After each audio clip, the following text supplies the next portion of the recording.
Hey guys, Aaron Dorr here with the American Firearms Association. As you know, AFA fights for your gun rights in state capitals and in Congress. We also like to show you the successful use of the Second Amendment in these self-defense breakdown videos. As always, guys, subscribe to our channel for more content. And what we like to do is show you successful uses of the Second Amendment. The woman who stops a would-be rapist, the homeowner who stops a home invasion. A lot of times we learn what to do by watching what somebody else did right. That's not what this video today is about. This is about what not to do if you find yourself in and around a robbery situation. Not armed robbery, but a robbery situation. I'm going to play this video for you guys at full speed. Then we're going to stop and slow it down. As always, guys, we fight for you in capitals and in Congress. We are political activists who fight for the Second Amendment. We're not lawyers here at AFA. I'm just giving you our take on what we would do if we found ourselves in this situation. And as always, weigh in the comments section. What do you think? You agree with our analysis? You disagree? What would you do differently if you were the store clerk in this situation? Let's hit play. The kid's coming walking in from the parking lot. He's looped the building once or twice with his buddies in that SUV. He comes inside. Very nonchalant, no weapons evident, very casual, walks to the back of the store, and he grabs, some would say pop, some would say soda, some would say cola, depends on where you live in America, right? He grabs 2 bottles. The value was $4 per the police report, walks to the back corner of the store, looks around, nobody's watching, heads outside, and he kind of nonchalantly jogs over towards his buddy's SUV. Witness comes out, or the other customer comes out, and here comes the store clerk now. Comes out of the store, draws his gun, fires again. He now receives fire from the guys in the vehicle, and he retreats behind a pillar to get cover. So I'm going to slow it down for you now. We'll play it back at half speed. I'm going to give you guys our take on what we think should have happened here versus what actually did happen. So let's hit play. The key thing here to notice is what? This kid, who's obviously a thief, obviously a criminal, displayed no firearms, displayed no handguns. In fact, he didn't even talk, as far as we can tell, to anybody in the store the entire time. So is he a thief? Yes. Does that make your blood boil? Yes. Are we all angry with the state of the justice system where prosecutors don't prosecute criminals like this? Yes. But from a legal standpoint, we have to be aware of the fact that if there's no violence, if there's no insinuation of violence, if there's no weapons displayed, if there's no conversation even had between this little criminal and the store clerk, to come out there with a firearm in your hand, let alone begin shooting at people, is grounds for legal charges in certain jurisdictions. So he runs out to the car. This customer leaves the store. Maybe she saw it. Maybe she didn't. And here comes the clerk. He's obviously upset. I would be too, just to be clear. Comes out, and right about there, he draws his handgun. He brings it up. He fires. He fires again. And these guys who are leaving, they now fire back at him. You see him crouch here. He's getting fired upon multiple times, and he ends up hiding behind the pillar, and the video cuts right there. So again, while acknowledging the frustration this clerk has as his store is being robbed or being stolen from by a petty criminal, we have to be real with the fact that in many jurisdictions, with no weapon displayed, with no conversation even being had amongst the clerk here and that criminal, to go outside with a firearm in your hand and to shoot at them is going to oftentimes land the store clerk in hot water with the authorities.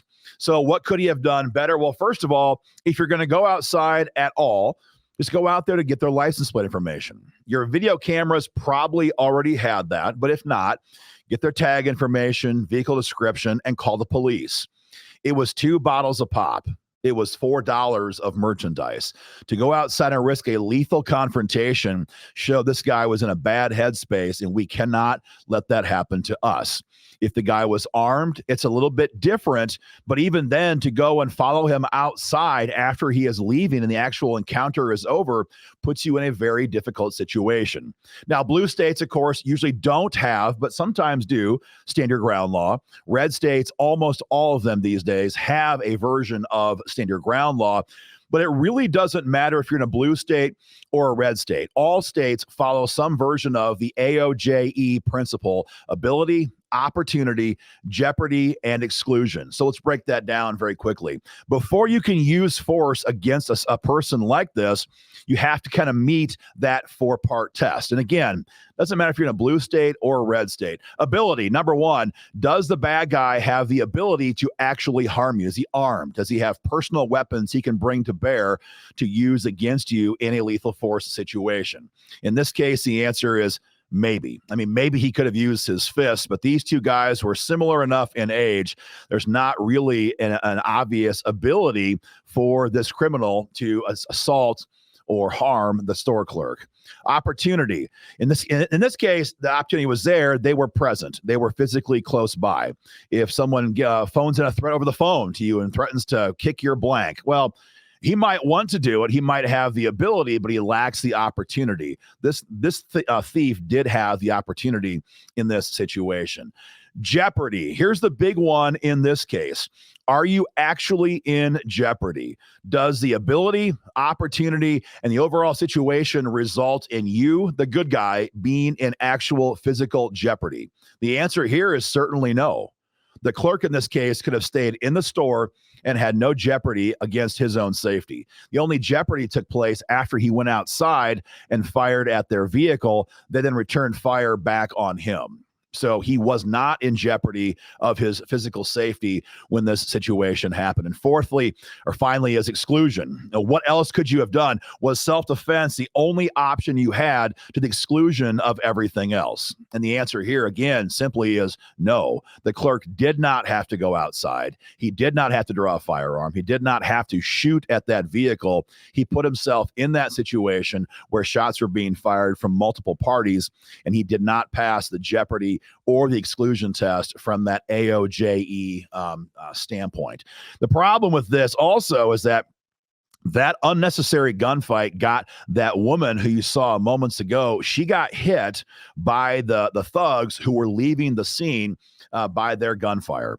So she was hit. Never should have happened. This guy probably will face charges. We could not find a conclusion on this situation as of yet.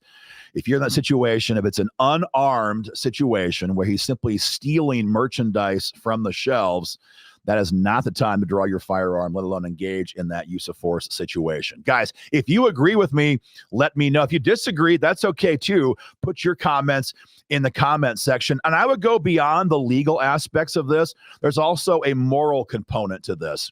If you talk to soldiers, you talk to cops who have used lethal force in real situations, you will know in talking to them, if they're willing to speak about it, that you're going to deal with this for a very long time. You're going to relive this situation in your brain for years down the road, maybe forever. I mean, Kyle Rittenhouse, this young man's life is over as he knew it, right? He's used lethal force. The entire country knows his face now. He can't go to college. He can't get a normal day job. His life is forever changed. And so if you're going to go through that trauma, that turmoil, and the ramifications afterward, I want to know for me that situation was worth it. So in the case of Kyle Rittenhouse, he was about to be murdered. So in that case, he had no choice but to use lethal force. So when he replays those situations in his mind at night, mentally, morally, he should feel a sense of justification. What he did was right and necessary. That's not the case here. Had he actually shot that thief and killed him, he'd have to sit there and think about that, maybe in a jail cell, very likely for the rest of his life. I shot somebody who stole 2 cans of soda from my store worth $4. That's not a kind of dilemma I want to have on my conscience late at night for years and years down the road. So in conclusion, guys, we would say get the description, get the license plates, call in the vehicle, call the police. Do not engage, do not draw your firearm, and do not fire on somebody who stole $4 of merchandise with no weapon displayed. That is our take on this situation, folks. Subscribe to our channel for more content. And as always, give us your feedback in the comment section. Thank you.